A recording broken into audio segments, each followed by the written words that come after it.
2021 ಎಲ್ಲರಿಗೂ ಒಳ್ಳೆಯದಾಗಲಿ. ಕೈ ಇದೆಲ್ಲ ಹೋಗಿ ಹೊಸ ಜೀವನ, ಹೊಸ ಒಂದು ಆಯಾಮ ಅಂತ ಹೇಳ್ಬೋದು, ಬದುಕೋದಕ್ಕೆ ಇನ್ನೊಂದೊಂದು ಪೂರ್ತಾಗಿರ್ಬೋದು. ಸೊ ಎಲ್ರಿಗೂ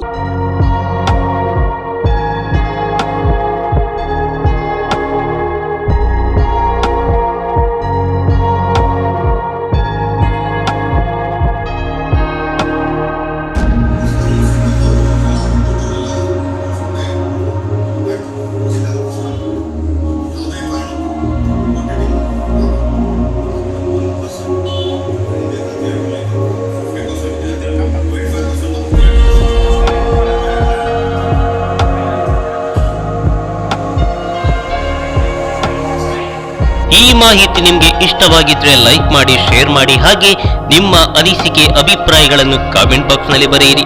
ನೀವು ನಮ್ಮ ಕೋಸ್ಟಲ್ ಕನ್ನಡ ಯೂಟ್ಯೂಬ್ ಚಾನಲ್ಗೆ ಸಬ್ಸ್ಕ್ರೈಬ್ ಆಗಿಲ್ಲ ಅಂದ್ರೆ ದಯವಿಟ್ಟು ತಕ್ಷಣವೇ ಸಬ್ಸ್ಕ್ರೈಬ್ ಬಟನ್ಗೆ ಕ್ಲಿಕ್ ಮಾಡಿ. ಹಾಗೆ ನಮ್ಮ ಪ್ರತಿ ಅಪ್ಡೇಟ್ಸ್ಗಳನ್ನ ಶೀಘ್ರದಲ್ಲೇ ತಿಳಿಯಲು ಪಕ್ಕದಲ್ಲಿರೋ ಬೆಲ್ ಐಕಾನ್ಗೆ ಕ್ಲಿಕ್ ಮಾಡಿ. ಹಾಗೆ ನಮ್ಮ ಹೆಚ್ಚಿನ ಅಪ್ಡೇಟ್ಸ್ಗಳಿಗಾಗಿ ಕೋಸ್ಟಲ್ ನೆಟ್ವರ್ಕ್ ಫೇಸ್ಬುಕ್ ಪೇಜ್ಗೆ ವಿಸಿಟ್ ಮಾಡಿ. ಧನ್ಯವಾದಗಳು.